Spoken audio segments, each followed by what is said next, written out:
লম্বা জীবন। আমার কাছে মনে হচ্ছে আমার দুনিয়ার 80 বছরের জীবনটা ইল্লা আশিয়াতান আও দুহাহা, 80 বছরের জীবনটা মনে হচ্ছে একটা সকাল কিংবা সন্ধ্যার মতো ছিল। আল্লাহু আকবার। Could you imagine that? ভাবতে পারো যে দুনিয়ার 100 বছরের জীবন পরকালে যাওয়ার পরে মনে হবে it was just like on morning or on evening, একটা সকাল কিংবা একটা সন্ধ্যার মতো হবে পুরো 80 বছরের জীবনটা পরকালে যাওয়ার পরে। আল্লাহু আকবার। এবার সবাই মিলে দুইটা চোখ বন্ধ করবেন জাস্ট ফর 5 সেকেন্ডস, 5টা সেকেন্ডের জন্য। আমার সাথে বেইমানি করবেন না, আমি ভালোবেসে আবদার রাখছি।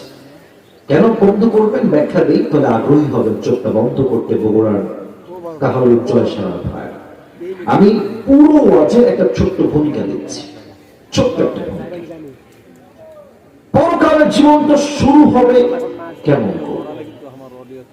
মৃত্যু আমাদের সামনে হাজির হবে কেমন করে? যারা নামাজ পড়েছে নামাজির মৃত্যু হবে কেমন? যারা নামাজ পড়ে নাই বেনামাজির মৃত্যু হবে কেমন? আজীবন শুনেছি কবর, কবর, কবরের জীবন। কবরে আমার প্রথম রাতটা কেমন কাটবে? যখন আমাকে কবরে রাখা হবে আমার সঙ্গে সেই দিন কি ঘটবে, কেমনে ঘটবে, কিভাবে ঘটবে আমরা জানবো। আজীবন শুনেছি মৃত্যুর পরে আমাকে আবার জীবিত করা হবে। এই জীবিত আমি হব কেন?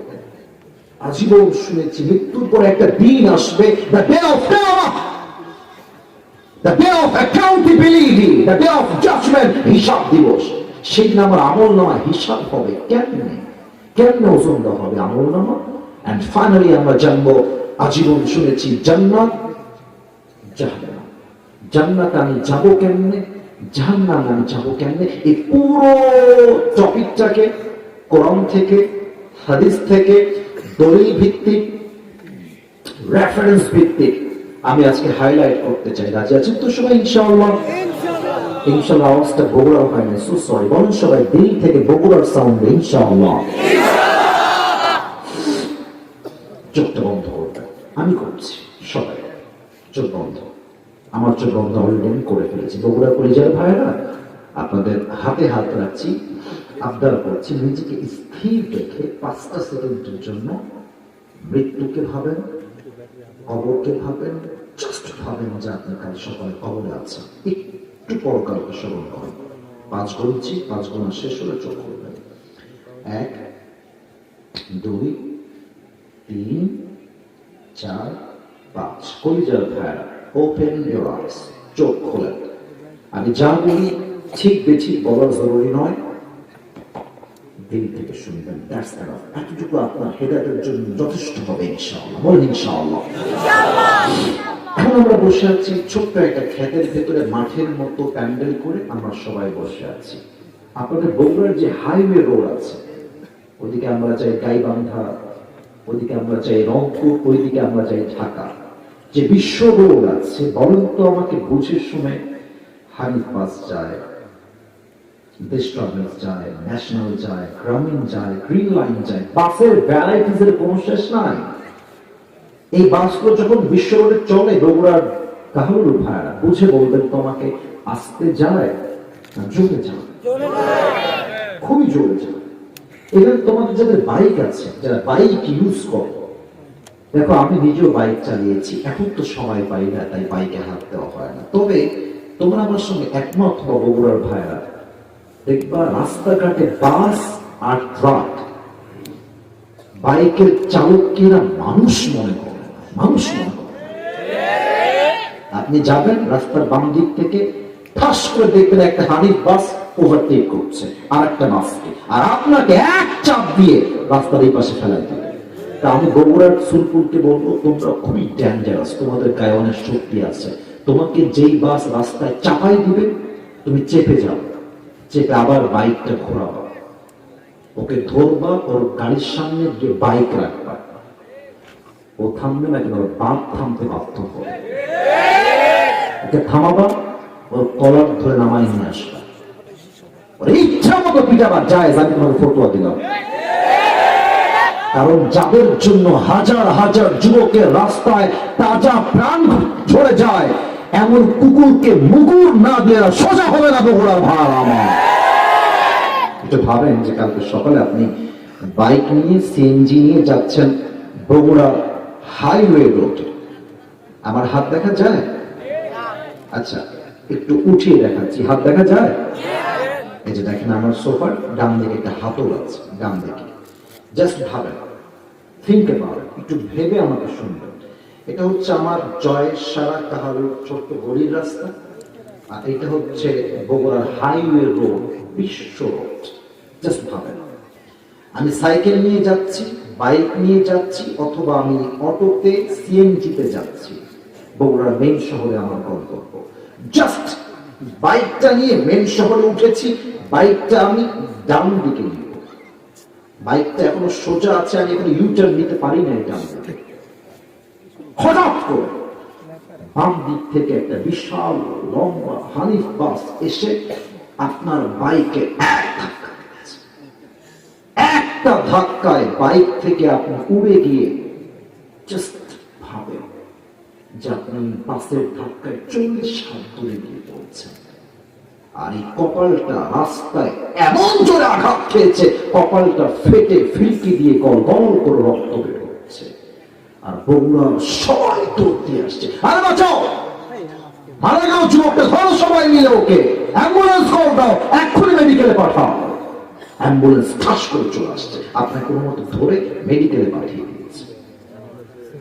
24 ঘন্টা যাবত আপনার কোনো সেন্স নাই, চোখ বন্ধ, হুঁশ নাই, জ্ঞান নাই। 24 ঘন্টা পর চোখ খুলেছেন, দেখছেন সব ঝাপসা, কিছু দেখা যায় না, কিন্তু বুঝতেছেন যে রুমে আপনি আছেন, রুমের ছাদ সাদা, দেওয়াল সাদা, বিছানা সাদা, সব সাদা। ভাবছেন যে আমি ছিলাম কোথায়, আশ্রম কোথায়। হঠাৎ করে দেখছেন আপনার পায়ের সোজা বিশাল লম্বা গ্লাস ফিটিং করা দরজা কাছে, ওখানে লম্বা করে লেখা আছে এই রুমটার নাম হলো ICU,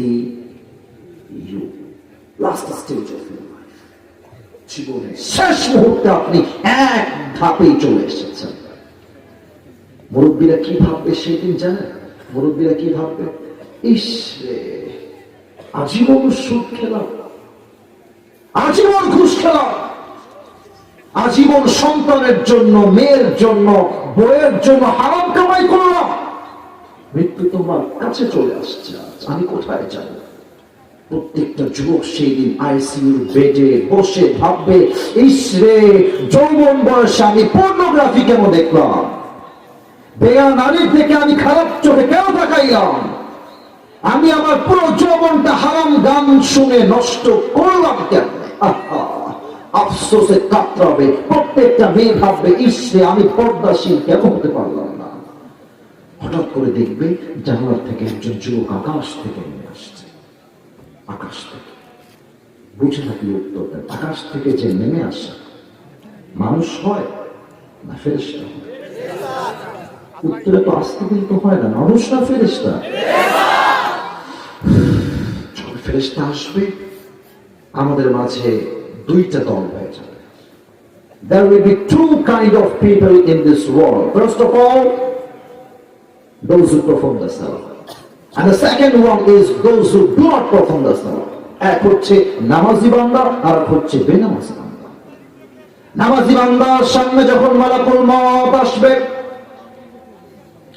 মুখের দাড়ি হবে লম্বা লম্বা চাপ দাড়ি, দেহের পোশাক হবে সাদা, তাগড়া যুবকের মতো তার চেহারা হবে। নামাজি মুরব্বীর সামনে, নামাজি যুবকের সামনে, নামাজি মায়ের সামনে, নামাজি বোনের সামনে মালাকুল মউত দাঁড়িয়ে যাবে, বিনয়ের সাথে বলবে, ইয়া আইয়াতুহান নাফসুল মুতমাইন্না উখরুজি, আসো, এই প্রশান্ত আত্মা, আসো, বের হও, বের হও। কোথায় যাব ভাই? ইলা মাগফিরাতিল্লাহি ওয়া রিজওয়ানিহ, আল্লাহর জান্নাত তোমার অপেক্ষায় আছে, আসো, বের হও। আমার মুখের হাসি দেখে খুশি বুঝে সুবহানাল্লাহ করতে পারলেন না আপনারা সবাই? মাশাআল্লাহ। এটা দেখা যায়? এটা কি বগুড়ার ভাইরা? এত আস্তে আমি উত্তর চাচ্ছি না, এটার নাম কি? দেখেন তো একবার তাকা, এটা কি গোল না চাপড়া? আল্লাহর হাবিব বলেছেন জান্নাতি মানুষের রূহকে কবজ করবার জন্য আল্লাহ তাআলা জান্নাত থেকে একটা লাল রেশমি রুমালের চাদর মালাকুল মউতের মাধ্যমে গিফট হিসেবে নামাজি বান্দার কাছে আল্লাহ পাঠিয়ে দিবেন। দেখেন আমি একটু অভিনয় করে প্র্যাকটিক্যালি হাদিসটা বোঝাই। নামাজি বান্দার রূহ কবজ হবে ডান হাত দিয়ে। কোন হাত দিয়ে? ডান হাত দিয়ে। রূহটা কবজ করবে কাফন মিন আকফানিল জান্নাহ ওয়া হালক মিন হামিদিল জান্নাহ। রূহটা নিবে, ডান হাত দিয়ে নিয়ে প্যাকেট করবে, রুমালে সুন্দর করে ভাঁজ করে নিয়ে নামাজি বান্দার রূহটাকে মালাকুল মউত ইল্লিয়িন তথা জান্নাতের ঠিকানায় পৌঁছায় দেবে। এগুলো শুনলে যে মনে কি শান্তি লাগে, কারণ কি জানেন? মক্তব থেকে নামাজ পড়ি, আলহামদুলিল্লাহ, শো অফ করছি না। আমার বাবা একজন খতিব, একজন আলেম, একজন ইমাম, একজন শিক্ষক, একজন প্রিন্সিপাল। ছোট্ট মাদ্রাসায় ভর্তি করে দিয়েছি, একদম ছোট্ট। তখন থেকে কোরআন পড়তে পারি, আজীবন আব্বার বদৌলতে 5 ওয়াক্ত নামাজ পড়ে আসছি। যতই খারাপ হোক, এই হাদিসগুলো যারা নামাজ পড়ে, এই হাদিসগুলো শুনলে কলিজাটা ঠান্ডা বাতাস ছুঁয়ে যায়। যুবক ভাইরা, ঠিক কিনা বলো? এটা হচ্ছে নামাজি বান্দার মৃত্যু। আর বেনামাজির মৃত্যু হবে। এখানে অনেকে এসেছেন, আমি জানি, রাগ করবেন না আমার কথায়, আমি আপনাদের ভালোবাসার মানুষ। অনেকে এশার নামাজটাও পড়ে নেয়, বাসায় গিয়ে ঘুমায় যাবে, ফজরটাও পড়বে। এখানে অনেকে এরকম আছেন, তবে কাউকে আঘাত করছি না। এখানে অনেকে এরকম আছেন, আমি যদি নেমে যাই স্টেজ থেকে, যদি পকেটে হাত দেই, একদম হাসবেন। অনেকের পকেট থেকে এখন বিড়ির প্যাকেট বের হবে, এখন যদি হাত দেই। মাঠের শেষ হবে, এখান দিয়ে যাবে, যাওয়ার সময় দেখবেন বিড়ি টান টানতে বাড়িতে যাচ্ছে। আমি নিজে দেখে আসছি। এই মাহফিল দিয়ে কোনো লাভ হবে না যে মানুষ নামাজি না হতে পারে। ঠিক কি বলে? বেনামাজির সামনে যখন মালাকুল মউত আসবে, তার দেহের পুরো রংটাই হবে নীল। হাদিসের ভাষ্যমত অনুযায়ী তার চোখ হবে লাল টকটকে, পা থাকবে জমিনে, মাথা থাকবে আকাশ বরাবর, বিশাল লম্বা। এত ভয়ঙ্কর চেহারা দেখে বেনামাজিটা ভয়ঙ্কর চেহারা দেখে ডাক দিয়ে বলবে, ইয়া আইয়াতুহান নাফসুল খাবিথা উখরুজি ইলা গাদাবিল্লাহ। এই বেনামাজি, বের হ, আল্লাহর গজবের দিকে বের হয়ে আয়। মালাকুল মউতের ধমক শুনে বেনামাজি যুবক, বেনামাজি মুরব্বী, তার রূহটা বের হয়ে ডান দিকে দৌড় দিবে, বাম দিকে দৌড় দিবে, পেছনের দিকে দৌড়ে পালাবে। মালাকুল মউত তার বাম হাতটা পেছনের দিকে নিবে, বেনামাজির রূহের দিকে মালাকুল মউত একটা থাবা দিবে। Look at my left hand, বাম হাত দেখেন। বেনামাজি বান্দার রূহের দিকে বাম হাত যখন বাড়াবে, রূহটাকে এমনে ধরবে বুকের ভিতর থেকে।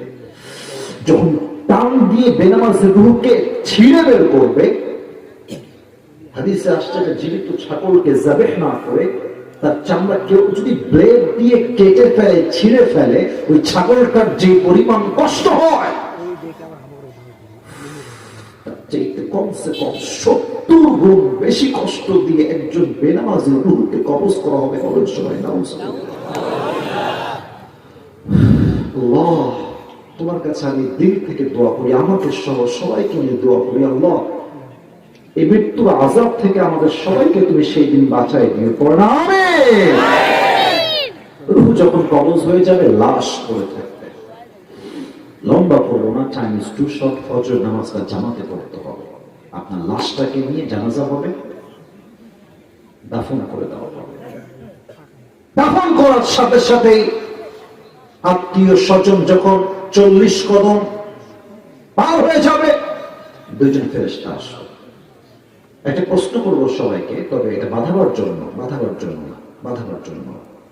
তবে উত্তর প্রায় 90 ভাগের বেশি মানুষ হয়তো ভুল দিবেন।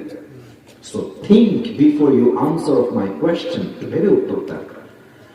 বলেন তো সবাই, কবরের মোট প্রশ্ন হবে কয়টা? 4টা। Right answer. পরে বলেছেন, ইউর রাইট। কবরের মোট প্রশ্ন হচ্ছে 4টা। মোট প্রশ্ন 4টা। আমি প্রশ্ন করছি, উত্তর দিবেন।